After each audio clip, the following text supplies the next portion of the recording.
Kung bibigyan po kayo ng pagkataon ng Diyos, kung sakali po, ang Diyos po ay magpakita sa inyo ng personal. Magpakita po sa inyo ang Diyos ng personal. Ano po ang inyong i-request kay Lord?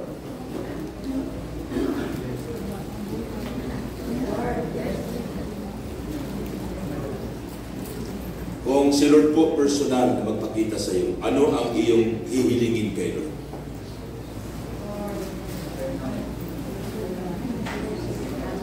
When Solomon met God, ang request ni Solomon is wisdom. Kaya bilis ng Panginoon si Solomon through wisdom. Nung makita ni John at saka ni James, si Jesus Christ, ang nirequest nilang dalawa is, Lord, sa iyong kingdom, hayaan mo na ako ay uupo sa kanan at si John sa kaliwa. And even the mother of James and John, when she met the Lord Jesus Christ, ay meron silang request kay Jesus. Kayo po, kapag nakuusap nyo ngayon po, halimbawa nagpakita si Jesus Christ sa inyo ngayon, ano ang inyong i-request?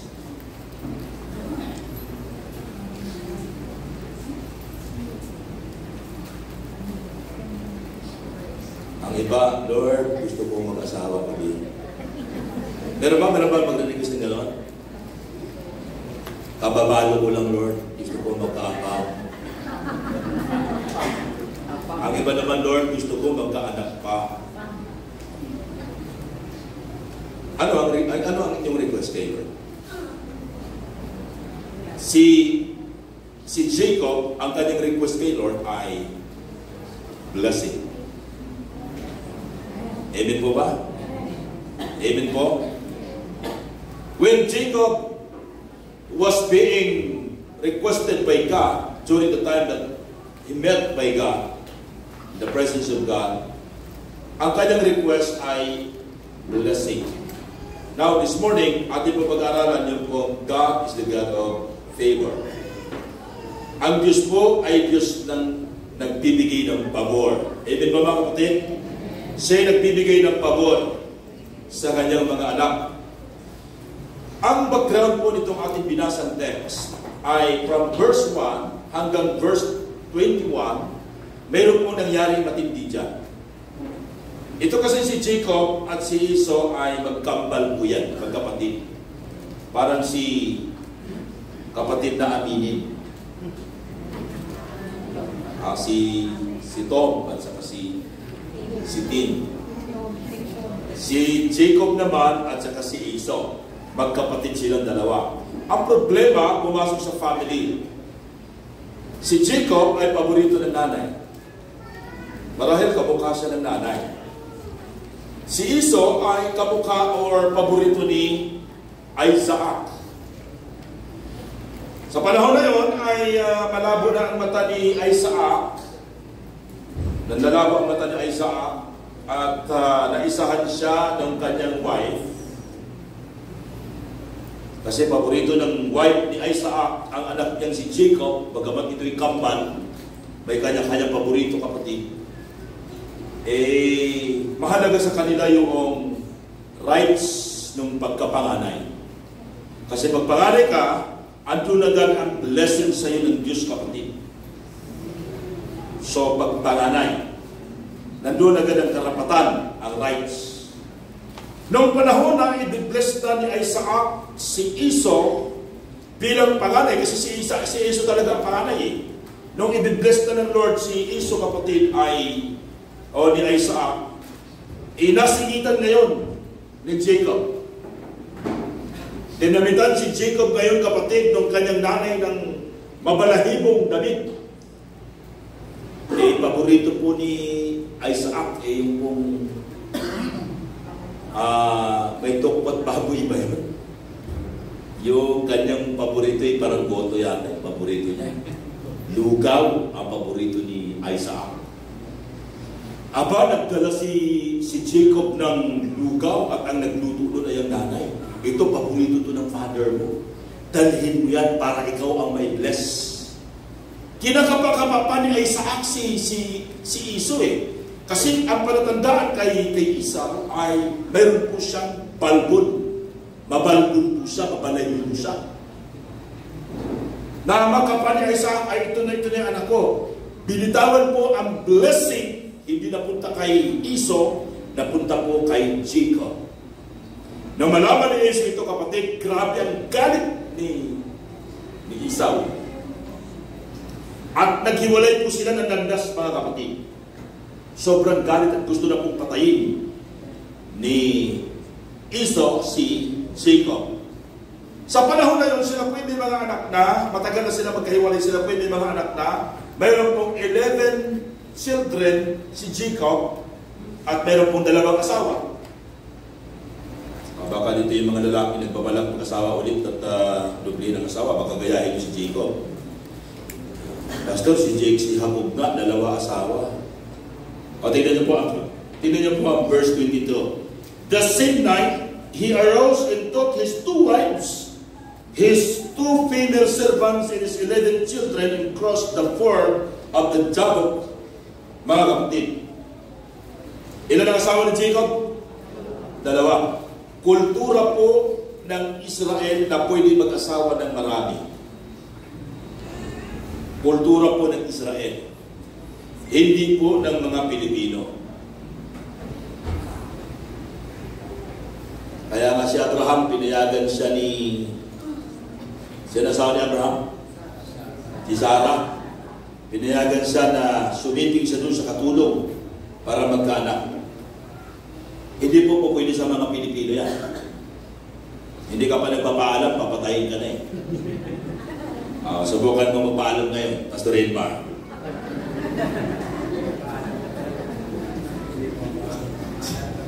Hindi ka makakalabas ng buhay sa pinto ng door system plate.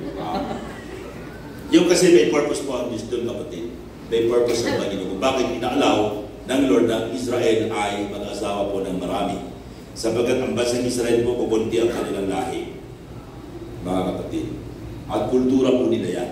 So, itong si Jacob, nung parating po si Esau, kapatid, parating ang grupo ni Esau, at hinahanting si Jacob, ang ginawa ngayon ni Jacob, kapatid, ay pinabakit agad ang kanyang family. Bakit agad. At ang naiwan po ay si Jacob na lang mag-isa. Ito po ang nangyari nung maiwan si Jacob. May takot si Jacob, nakatakot sa kanyang kakambal na paparating, baka siya'y patayin. Malaki po ang grupo nitong si Esau, kapatid, napakatindi po nito. Takot na takot. Ang sabi rito in Jacob, verse 24, and Jacob was left alone, and a man wrestled with him until the breaking of the day. And the man saw that he did not prevail against Jacob. He touched his hip socket, and Jacob's hip was put out of joint as wrestled with him.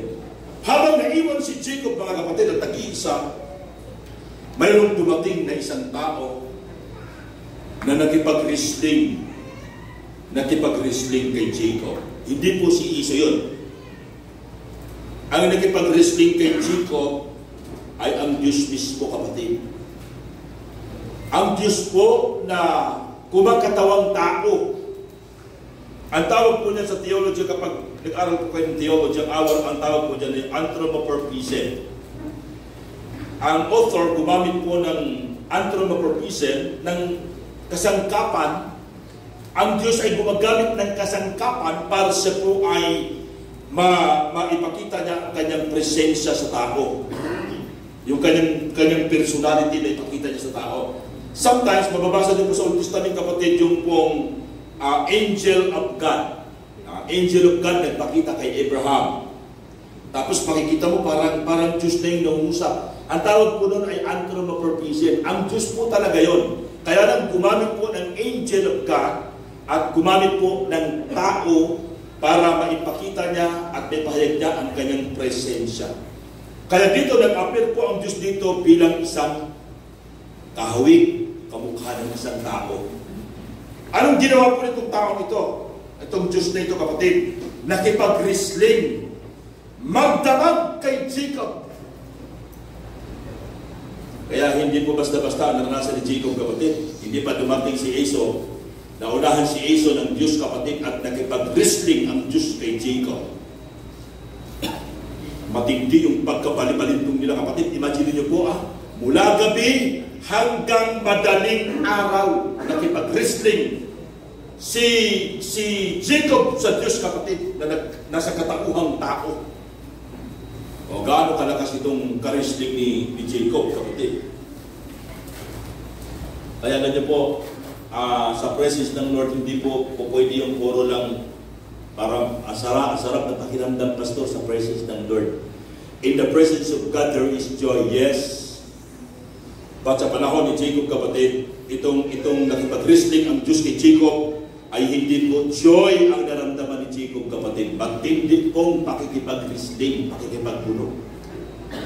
At ang sabi ni Jacob, ang sabi ng verse 25, when the man pertaining to God saw that he did not prevail against Jacob, he touched his hip socket, yung kanyang sakong, and Jacob's hip was put out of joint as he wrestled with him. Hindi na matalutalo si Jacob, mga kapatid. Ang ginawa nitong ka-wrestling ni Jacob, yung Diyos na nasa katauhang tao, ay binali daw, tinwist na yung sakong ni, o yung hips, yung dito. Hindi yung sakong yung dito, yung hips niya. Binali, mga kapatid.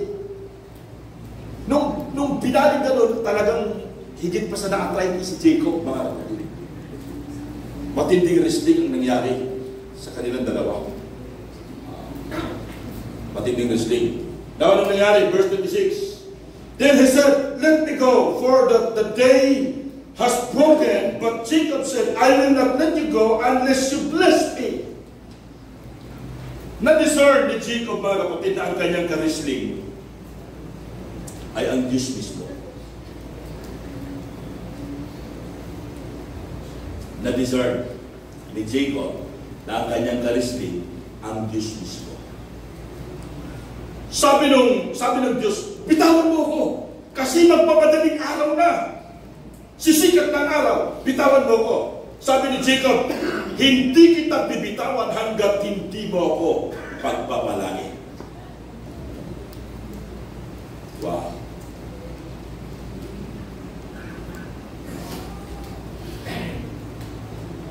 Kung kayo kaya, pakita nyo ng personal si Elon Musk. May mansion ngayon dyan sa Palawan yun. Siya ang pinaka-bilyonaryo ngayon sa Mundaigdig. Ako iniisip ko na, pag nakita ko siya ng personal, si Elon Musk, at sasabihin sa akin, Pastor, mag-request ka na, kung ano na-request. I-request ko kagad, magkaroon tayo ng malaking simbahan. Yung high-tech na simbahan. Pagkatapos ang pananambahan, kusang lulubog ang mga upuan. Pag inaanto kayo sa preaching, kusang nakukuryente kayo. Maganda. Yan ang gusto kong i-request kay Elon Musk. Itong si Jacob, habang naging-wrestling sa kapatid at sabi ng kanyang ka-wrestling, bitawan mo ako kasi magmamadaling araw na. Sisikat na ang araw, sabi ni Jacob, hindi kita bibitawan hanggat hindi mo ako pagpapalain. Sabi ng ano ba pangalan mo? What is your name? Sabi ng ka-wrestling niya, sabi ni Jacob, verse 27, and he said to him, what is your name? And he said to Jacob, then he said, your name, sabi sa verse 27, and he said to him, what is your name? And he said, Jacob, verse 28, and he said, your name shall no longer be called Jacob, but Israel, for you have striven with God and with men. Sabi rito, and have prevailed. Wow. Anong blessing ang binigay ng Lord kay Jacob? Ano bang blessing? Binago ko yung pangalan ako, ginawang Israel. Nung ginawang Israel, ano nangyari? Sa pangalan ni Jacob, anong nangyari? Anong nangyari? Siya ay naging isang bansa. And ang bansang Israel ay napangako yan kay Abraham sa Genesis chapter 12. Ang sabi ng Lord kay Abraham, I will make your name great. I will make your name great and I will make a great nation in the world. Kaya yung pangalan Jacob, kapatid, binago ng Diyos yan, ginawang Israel. Ang ibig sabihin ng Israel, hindi ka lang pangalan ng isang tao kung hindi ang lahi mo ay magiging isang mapalad na bansa sa buong daigdig. O gaano kapalad ngayon? Si Jacob, ang pangalan ng Israel. Sikat ba siya hanggang ngayon? Yes. Sikat po hanggang ngayon. Kahit nga sa mga Hamas, hirap ang mga Hamas.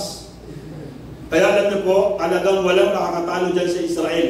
Wala pong makakatalo sa Israel. Ano yung bakit mga kapatid? Ang pangalang Israel, hango yan dun sa nakipag-wrestling si Jacob kay Lord. At dahil walang nakatalo kay Jacob, kapatid, pinangalan ng Diyos na siya'y maging Israel. At ang Israel talaga, puro dibaan yan kasi doon nag-ugat ang pangalang Israel sa pakikipag-wrestling ni Jacob kay Lord. Kaya, ang Hamas, sisiw sa Israel yan. Ang Iran, pwedeng pugnawin ng Israel ang Iran. Kapatid, bakit? Walang uubra sa Israel. Una, promise ng Lord that He will bless Israel, the nation of Israel, papapalain po namin. Grabe po ang blessing. Palagpagan po natin ang ating Panginoon. Hallelujah. And then verse 27, verse 28 and 29, then Jacob asked him, please tell me your name. But he said, why is it that you ask my name? Hindi sinabi ni Lord ang pangalan niya. And there be, blessed him, blinis ng Panginoon, si Jacob. At dahil doon, sabi sa verse 30, so Jacob called the name of the place Peniel, saying, for I have seen God face to face, and yet my life has been delivered. Wow. Bagamat mahirap, masakit, kapatid, ang pagtagpo ni Jacob at ang Diyos. Pero sabi rito, kapatid, nakita ni Jacob ng face to face ang Diyos. And yet, hindi siya namatay. Alam niyo kung bakit, kapatid? Sa panahon po ng Old Testament, kapag nagpakita sa iyo ang Lord, mamamatay ka sa presensya ng Panginoon. Matutupo ka sa presensya ng Lord. Kaya nga si Moses, sabi ni Moses, Lord, palagi tayo nag-uusap, pero hindi ko nakita ang mukha mo. Gusto kong makita, Panginoon, ang mukha mo. Sabi ng Lord ni Moses kay Lord, sabi ng Lord, hindi. Moses, ipapakita ko lang sa iyo ang likod ko, sapagkat pag nakita mo ang mukha ko, mamamatay ka, Moses. Kaya pagdaan ni Lord, kapatid, para hindi makita ang mukha na dinakpan si Moses ng dali ng palad ng ating Panginoon. At dumaan ng Lord, ang likod lang po ng Diyos ay nakita ni Moses. Pero si Jacob, face to face na nakita, harap-harapan ang mukha ng Diyos, pero hindi si Jacob namatay. Bakit? May pabor ang Diyos kay Jacob. Amen po ba, kapatid? Palakpakan natin si Lord. Hallelujah. Si Lord ay nag-i-exist. Amen po? Totoo may Diyos, mga kapatid. Ka-wrestling ni Jacob. Sabi ni Jacob, Peniel ang pangalan sa lugar na ito sapagkat nakita ko sa lugar na ito ang mukha ng Panginoon face to face, pero hindi ako namatay. Pwede mo pala makita ang mukha ng Lord, pero hindi ka mamamatay. Amen po? Sino dito gusto makita ng mukha ni Lord? Gusto makita ang mukha ni Lord? Tingnan niyo po yung katabi niyo po. Mga katabi niyo. Kanino kamukha yan? Kanino kamukha? Kay Lord. Diba? Kamukha tayo ng Panginoon. Pero yung personal na face-to-face mo makita talaga si Lord, ibang level yun, kapatid. Sa buong Biblia, si Jacob lang ang pinagkalooban ng Diyos na makita ang kanyang mukha face-to-face na hindi siya namatay. Face-to-face. Verse 31, then the sun rose upon him as past Peniel, limping because of his heat. Therefore, to this day, the people of Israel do not eat the sinew of the thigh that is on the hip socket, because it touched the socket of Jacob's hip on the sinew of the thigh. Kapatid, pinakita dito ng talata kung paano si Lord nagbibigay ng pabor kay Jacob. Ang una po natin titignan, mga kapatid, tignan po natin ang ating pong outline. Sabi po riyan, mga kapatid, God's favor in His presence. Ano po ang pabor ng Panginoon sa kanyang presensya? The presence of God is immanent sa buhay ni Jacob, in the life of Jacob. In God's presence, sabi rito, there is a provision or blessing. Verse 24 to 25. In the presence of God, there is a provision. Everybody say provision. Or blessing. Anong provision ang binigay ng Panginoon kay Jacob? Blessing. All kinds of blessing na doon po provide ng Panginoon kay Jacob. Mula nung siya'y na-anointed ni Isaac ng kanyang father, hanggang siya'y nakapag-asawa na doon po ang provision ng Panginoon sa kay Jacob, mga kapatid. Nung siya'y pumunta kay Laban, sabi ng kanyang biyanan, Jacob, sabi ng kanyang biyanan, yung kanyang biyanan po, ang dami pong mga binubuhay na tupa, mga baka, kapatid, mga kambing, ang dami pong binubuhay nila. Sabi ng biyanan niya, sige Jacob, lahat ng mga batik-batik, ano ba yung batik-batik na yung tupa ba yun? O ram? Ha? Kambing? Lahat ng mga batik-batik ang kulay na lalabas sa panganganak, sa'yo yan. Ang ginawa naman ni Jacob, pinainom niya ang mga tupa, kapatid, o sa tubig, sa malino na tubig. At yung malino na tubig, naglagay si Jacob ng kahoy na batik-batik, mga dahon na batik-batik. Habang umiinom yung mga buntis, nakikita yung mga batik-batik na ganyan na mga puno ng kahoy. Lahat ng isinilang, mga kapatid, ay batik-batik po ang isinilang. Kita mo yung wisdom ni Jacob? Kita mo yung pabor ng Panginoon? Kaya alam niyo po, totoo yung naglilihi. Yes, pag binasa niyo yung mga previews na talata, kapatid, totoo yung mga naglilihi. Kaya kapag nagbubuntis yung asawa niyo po, huwag niyo pong panuorin ng mga papangit. Sa animal po nangyari po, lahat ng lumabas mga batik-batik, nagtaka si Laban. Bakit ganito ang nangyayari? Bakit lahat yata mga batik-batik ang lumabas? Kaya yumaman po itong si Jacob, mga kapatid. Matindi po ang pabor ng Lord kay Jacob. Amen ba, mga kapatid? Mayroong provision ang Lord kay Jacob. And then sabi dyan, in God's presence, there is also ano po meron? Promotion. If you're in the presence of God, you will experience promotion. Si Jacob, mga kapatid, na-promote siya. Paano siya na-promote? Siya'y hindi panganay, pero siya'y naging panganay. Kahit sa tingin po natin ay pandaraya ng isang ina. Pero ang pandaraya ng isang ina, guided pala yun ng Panginoon, kalooban pala ng Lord yun para maangat ang buhay ni Jacob. Sapagkat sa lahi ni Jacob, manggagaling ang Kristo, mga kapatid. Kapag atin tinitignan po, yung pong redemptive plan ng Panginoon sa kaligtasan, ang lahi ni Jesus Christ ay hindi manggagaling kay Esau. Ang lahi ni Jesus Christ ay manggagaling kay Jacob. Sa history ng redemptive plan ng ating Panginoon. Now, nagkaroon si Jacob ng promotion na mula po sa bunso, siya'y naging panganay, kapatid. Yung rights ng pagiging panganay napunta kay Jacob. Paano pa si Jacob nagkaroon ng promotion? Noong nandun kay Laban si Jacob, mga kapatid, grabe yung promotion ni Jacob. Hindi yung sa pagkaroon ng dalawang asawa. Hindi mo promotion na tawag doon. Nagkaroon siya ng maraming mga anak, nagkaroon ng maraming ari-arian, na-promote si Jacob, mga kapatid. And then, na-promote si Jacob, pangalang Jacob, naging isang Israel. At ang Israel ay naging isang bansa. Gaano ba kaya ka palad kapag sinabi, ang pangalan na ngayon ng Pilipinas, dahil pinagpala kita, ay ililipat ko na ang pangalang Pilipinas sa pangalang Jason. Diba? Ang lupit siguro, no? Makalagay na Jason International Airport. Ang lupit na. Pati ang mga pera nakalagay Jason, mga kapatid. Diba? Ang tindi promotion yung kay Jacob. Hanggang ngayon, ang pangalang Israel ay Israel. Grabe ang promotion, mga kapatid.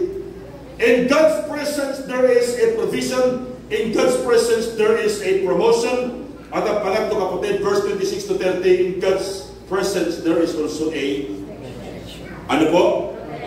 Protection. Saan sa protektahan, mga kapatid? God protects him. He protected Jacob from his presence. Hindi siya namatay, mga kapatid.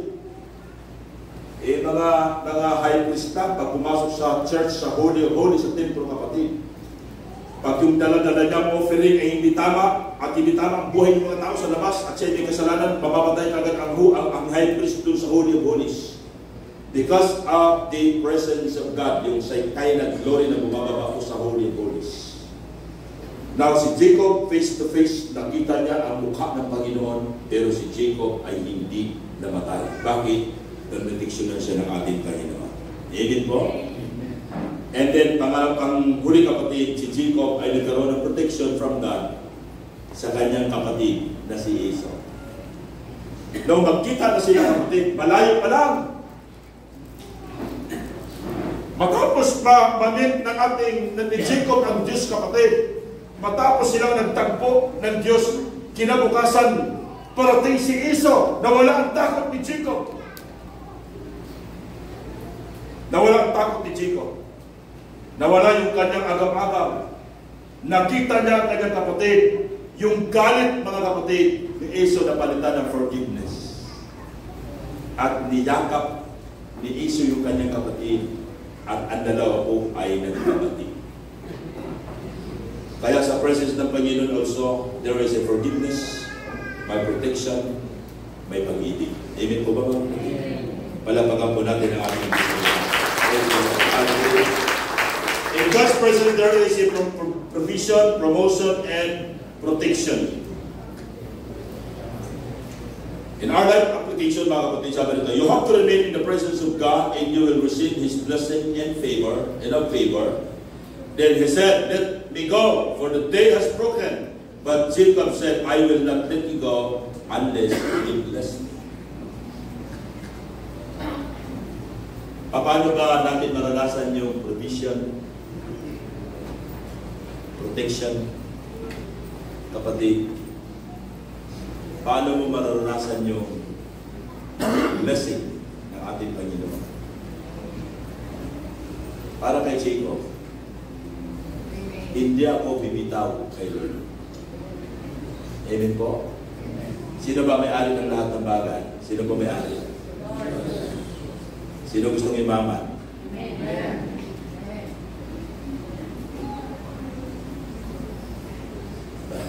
Yung iba parang nag-aalagan tumugtas ng kamay.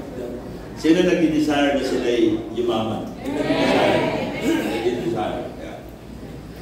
Alam niyo po, ang kayamanan hindi kay Satanas.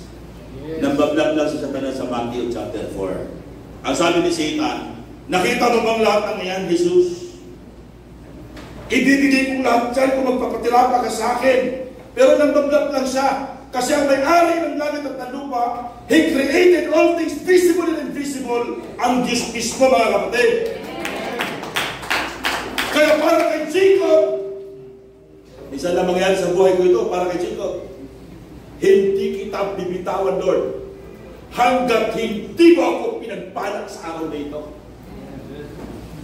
Eh maraming mga tao, mga kapatid, kunting blessing pa lang, bumibitaw na eh.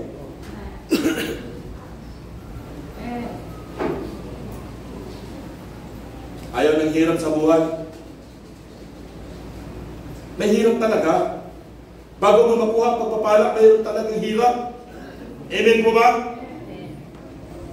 Kahit niya po sa halin ng mga kapastoran eh. Mga pastors, pakinig. May hirap talaga sa pagpapastor. Sa paglilingkod. Hindi yung magka-problema ang member, lalayasan mo na rin. Kahit saan larangan. Sa business talaga kapatid, may hirap. Si Jacob, nung matagpuan niya ang presence ng ating Panginoon, hindi siya nag-enjoy. Ano mayroon kay Jacob? Nakipag-wrestling si Jacob, magdamag. Kapatid, masarap ba yun? Masarap? Nasabi ba ni Jacob, in the presence of God there is joy. Hindi po kapatid, hindi madaling kunin ang pagpapala. pinaghihirapan din. Amen? Kaya sabi ni Jacob, hindi ako bibitaw sa'yo. Hindi kita bibitawan, Lord, hanggat hindi mo ako pagpapalain. Ang iba, ang daling bumitaw. Hindi pa pinagpala ng lugusan, bumibitaw na. Ang iba naman, Lord, di ba ako pinagpapalay? Bibitaw ako. Si Jacob, ang sabi niya, Lord, hindi kita bibitawan. Hindi ako bibitaw hanggat hindi mo ako pagpapalay. Amen po ba mga kapatid? Ang Diyos natin ay Diyos na walang imposible. Ang Diyos natin ay Diyos ng himala. Amen po ba mga kapatid? Napatunayan na yan sa lahi ni Abraham, magmula kay Noah, kay Abraham, hanggang kay Moses, hanggang sa mga propeta. After ng mga propeta, mga kapatid, hanggang sa mga disciples, napatunayan na ang Diyos natin ay Diyos na hindi nagbabago noon, ngayon, at magpakailanman. Palapagan natin si Jesus. Hallelujah. He never changed. Yesterday, nagpagaling siya. Yesterday, nagpagaling siya. Today, nagpapagaling. Tomorrow and forever, magpapagaling ang ating Panginoon. Badyan mo si Brother Melchor kanina. Ang yabang niya kanina. Umakyat niya sa sagdaan.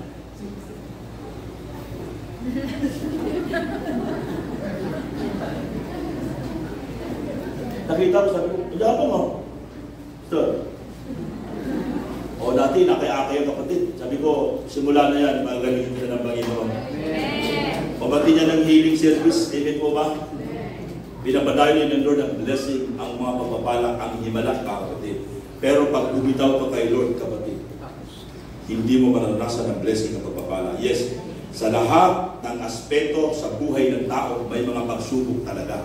May trials, kapatid. May paghihirap. Pero sa kapila ng paghihirap, mayroong Diyos na gumagalaw. Mayroong Diyos na nagpo-provide. Mayroong Diyos na nagbibigay ng protection. Palapagan natin si Jesus. Panghawakan natin na si Lord ay nag-exist. Buhay ang ating Panginoon. Sabi nga ng kanta, ang umaayaw ay hindi, ang nagwawagi ay hindi. Kahit sa pagsasama po, huwag niyong ayawan ng inyong mga asawa na malakas ang hilig. Isipin niyo na lang na may helicopter sa bahay ninyo na makarami. Nakagarahe ang helicopter. Lahat pong bagay yan, mayroong paghihirap, kapatid. Kahit sa pastoring, sa company, lahat dyan may paghihirap. At hindi mo na magtagumpayan niya, kapatid, ayan, may mga consequences yan. Amen? Inayawan mo yung asawa mo kasi kunti lang ang kita. Yung pala, pagdating ng araw, yayaman pala siya. Huyo ka ngayon. Ha? Mga kapatid. Inayawan mo yung asawa mo kasi para naglumba-lumba na at hindi na talaga ng purmahan. Ang lakad pa ganyan na. Huwag mong ganyanin yan, kapatid. Ha? Kasi pag nakita yan ng mga apam, napakaganda pa rin ang asawa mo tignan. Makita mo yung mga kasama ngayon ng apam, ang mga itsura nila, magaganda ba? Kayo na magsabi. Kayo ang kumiskulin yung asawa mo, mahalin mo pa rin kahit madaldal. Amen? Kasi marami pa rin nakatingin dyan na maganda sa kanilang paningin yan. Yung kapitbahay mo, kapatid, na parang inaano-ano ka lang, iniismul-ismul ka lang, kapatid, naglilingkod ka sa totoong Diyos. Ang Diyos natin ay buhay, ang Diyos natin ay nagbibigay ng pagpapala. Amen! Praise the Lord! Palapakan natin si Jesus! Nawalit ni Jacob ang Diyos, kapatid. Grabe yung kanyang ginawang effort, talagang nakipag-wrestling si Jacob. Habang nakipag-wrestling si Jacob, magdamag. Mula gabi hanggang magdamag, hindi madali. Na-realize ni Jacob na yung ka-wrestling niya, ang lumikha ng langit at ng lupa, yung ka-wrestling niya, kapatid, ang siyang lumikha ng lahat ng bagay, yung kanyang ka-wrestling ang lumikha sa kanyang buhay. Sabi niya, hindi ko na ito bibitawan. Kapatid, kapag na-encounter mo si Lord, huwag mo nang bitawan ang Panginoon. Magpatuloy ka. And the Lord will bless you. Mayroon ka bang hirap ngayon na naranasan? Meron ka ba trials na naranasan niya? Isipin mo wala si Lord. Nandyan si Lord. Amen? Meron ka ba pagsubok sa trabaho? Parang aayaw ka na. Sa business, meron ka ba pagsubok sa business? Sa family, meron ka bang trials? Sa ministry, may trials ka ba? Yes, kapag may pagsubok kapatid, merong Diyos na handang mag-provide, handang magbigay sa iyo ng protection. Handang ikaw ay tulungan. Amen ba mga kapatid? The God of Abraham, Isaac, and Jacob, the God of the Bible, what? Old Testament and New Testament never change. He is the same yesterday, today, and forever. At hindi siya nagbabago mga kapatid. Kung si Jacob ay gusto niyang makatagpo at ipinahayag ang kanyang presensya, ang Diyos mismo kapatid, nakausap ni Jacob, ay hindi nagbabago at nais ng Diyos na ikaw ay makatagpo sa umagang ito. Amen ba mga kapatid? Yes. Noong panahon na kinatagpo ng Diyos si Jacob, nasa panahon si Jacob na matinding pagsubok. Pagsubok sa family, dinakit na ang kanyang family kasi parting na yung kanyang kaaway na kanyang kakambal. But ang Diyos po ay tumulong kay Jacob. Bago dumating ang pagsubok na siya'y papatayin ni Esau, dumating muna si Lord. Kailanman si Lord ay hindi nalilig. Hindi ba mga kapatid? Kailanman si Lord ay hindi nalilig sa mga pagsubok. Bago pa nga tayo dumating doon, nandun na si Lord eh. Advance na po ang ating Panginoon. Nakatanong, kumusta po ang inyong pakikipagdiig kay Lord? Sino dito yung nakaranas na magdamag, nagpipray? Nakipag-wrestling sa presence ng Panginoon, magdamag. Nakaluhod, magdamag. Lord, hindi kita bibitawan hanggat hindi mo ako magpapatalo. Ay iba, ang daming kahilingan kay Lord pero walang panahon sa Panginoon. Lord, gusto ko yan, gusto ko to, gusto ko ganito, gusto ko ganito. Pero nasaan? Nasa Facebook. Nag-TikTok pa. Makikita nyo naman, mas maraming panahon sa TikTok eh. Pag ganyan-ganyan pa, makikiya sa lamis nila, makikiya, pag ganyan-ganyan pa. Pero pagdating sa panalangin, pakikipagdiig kay Lord, pakikipag-usap kay Lord, kapatid, wala. Kamusta ang spiritual life mo? Nagdi-desire ka ba na manatili sa presence ng Lord? Are you desiring the presence of God, kapatid? Kumusta ang desire mo na makapiling si Lord? Ang desire mo na makaliig si Lord, kumusta po? Nauuhaw ba kayo sa Panginoon? Nananabik ba kayo na mag-pray? O nananabik kayo sa mga cellphone ninyo? Na pag-gising pa lang ng umaga, hindi naman nag-pray eh. Pag-gising ng umaga, ano mo na hinahanap?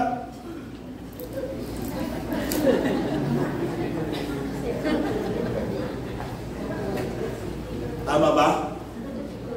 Tama? Pag-isip ng umaga, cellphone ang hinahanap, video. Ako po, cellphone din po hinahanap ko pag umaga. Pero pumunta ako sa mga kanta. Lalap yung cellphone ko, patugtog muna. Na mga Christian song, habang nakapikit, nandun tayo sa Christian song. Bago matulog, nandun tayo sa pagpupuri, kapatid. Kasi hindi mo alam sa pagtulog mo kung magigising ka pa. Paano pagkagising mong ganyan, nasa hukuman ka na pala ni Kristo. Ito. Yes. Kasi dito yung sigurado.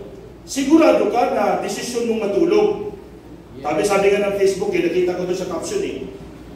Desisyon mong matulog, pero hindi mo desisyon gumising. Sino nag-desisyon para gumising ka? Sino? Si Lord. Binabantaan ba kayo mga nabangungot? Mga nabangungot? Hindi na sila nagising, kapatid. Paano yun kung bago ka natulog, isip mo yung kaaway mo, mga mukha na kaaway mo, nag-aagal sa'yo. Bago ka natulog, tignan mo yung mga messenger mo talagang, pati mga nag-emoji, talagang dinidibdib mo yung mga gumagano sa emoji, pati sa mga emoji. Apektado ka na agad, di ba? Yung mga comments na gano'n, ang ganda-ganda na posing mo gano'n, ano papansin, yung sinampay sa likod. Di ba? Apektado ka na agad eh. Tapos matutulog ka kapatid, hindi, wala ka sa presensya ng Panginoon, hindi ka nakipagdig sa presensya ng Panginoon. Matutulog ka, hindi mo alam na ikaw'y magising pa. Sigurado ba kayo magigising kayo pag kayo natulog?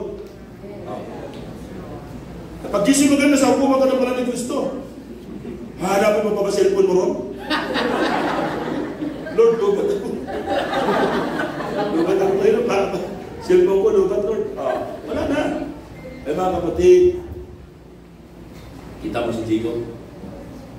Lord, sabi ng Lord, bitawan mo na ako.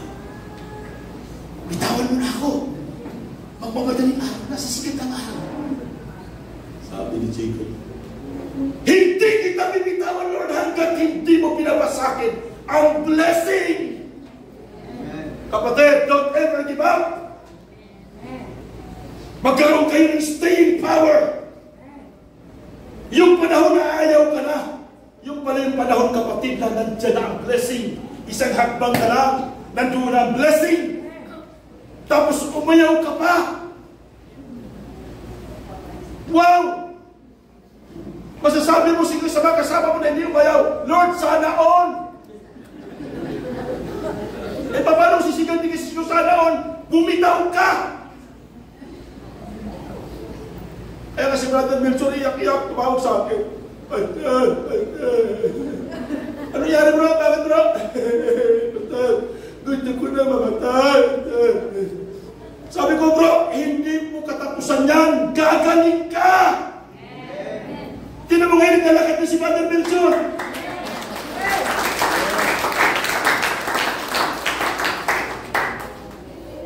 Yung iba, parating na sana yung boyfriend, umayaw ka pa. Sasagutin ka na sana, umayaw ka pa. Pagpapalain ka na sana materially, umayaw ka pa. Kapatid, kailangan mo ng staying power. Si Jacob, magdamag siyang nagtiis.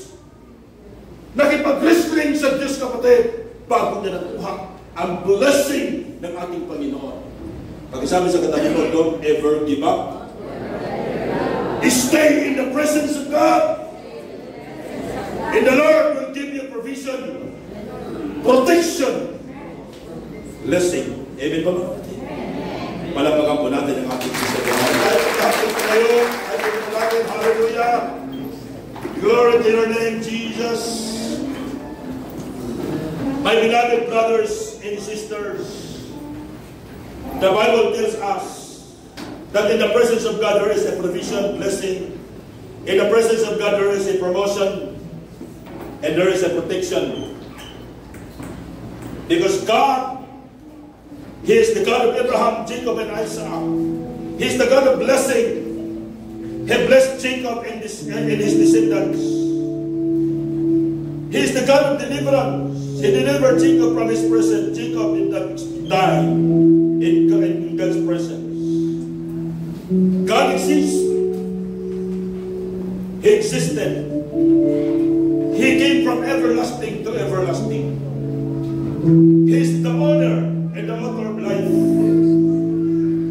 Kahit ang buong daigdig ay napalutan ng ating Panginoon by His power. Kapatid, kung nandito ka man ngayon sa sitwasyon, mabigat na mabigat ang problema mo this morning, ibigay mo kay Lord. You cannot answer all things. You cannot give solutions of everything. Subalit ang Lord ay mayroong solution, mayroong provision. Si Lord ay may answer sa lahat ng bagay. You cannot give solution to any problems. You are a limited person. Mayroong kang limitations. But you are serving the God of Jacob, the God of Abraham, Isaac, and Jacob. He is a limitless limitless God. With Him, nothing is impossible. And the Lord this morning, the Lord, the God of Abraham, Jacob, and Isaac, will bless you this morning. Amen. He will bless you this morning. Your family, Yes. your work, your business. Yes, Lord. God will bless you. Hallelujah. Praise the Lord. Hallelujah. Lift up your hands, church. Hallelujah. Lift up your hands. Hallelujah. The Lord will give you a financial breakthrough in your life. Hallelujah. Yes, Jesus. Before we are going to pray, many times ginawid kanina, Lord, the Lord bless you. The Lord will keep shine His presence upon you. Hallelujah. Awitin natin muli, mga kapatid. Glory. Lift up your hands to Jesus. He is the same yesterday, today, and forever. Make His face shine upon you graciously. The people of the Old Testament, when they encounter God, they experienced blessing, honor, promotion, protection. Glory to your name. Hallelujah. One more time. Hallelujah. The Lord will bless you. Glory to your name, Lord Jesus. Lord bless you Yes. and keep you. Yung mga walang trabaho, magkakatrabaho. Hallelujah. Gracious Oh. Lord, turn His face on you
blessing.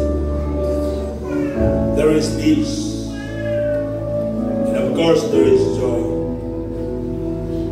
Even though you are now suffering from different kinds of trials, God knows. He knows your life. He knows the very condition of your life. Because He is the all-knowing God.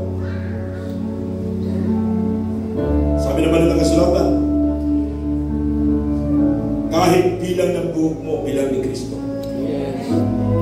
He knows your struggle right now. And God is waiting. The presence of God is here. God never changes. Yes. Only if you are in His presence. Lord, we thank you so much. Thank you for this message. Thank you, Lord, because your favor is in us. Thank you for the favor, Lord. Even your life, you gave your life unto us. You gave your own life to save us. Thank you for the blessings. Materially, financially, emotionally. Thank you for the emotional healing, physical healing, spiritual healing, and financial healing. Thank you, Lord, for the financial breakthrough. That this year, we pray, Father God, for the favor in your presence. Hallelujah. Lord, thank you for the blessing, and we declare it, Lord, by faith. We claim it, Lord, by faith. Hallelujah. Yes, ano na tayo sabihin? Gagaling, Panginoon. This year, from this time on, ang mga walang trabaho, Panginoon, magkakaroon ng magagandang trabaho. Hallelujah. Ang mga nagdi-desire magkaroon ng business, magkakaroon ng business. Ang mga pagsubok sa negosyo, Panginoon, masasolusyonan ang kanilang mga negosyo. Amen. Ang mga problema. Lord, we thank you so much. Yes, oh God. We trust to your lives. In the name of God the Father, God the Son, and God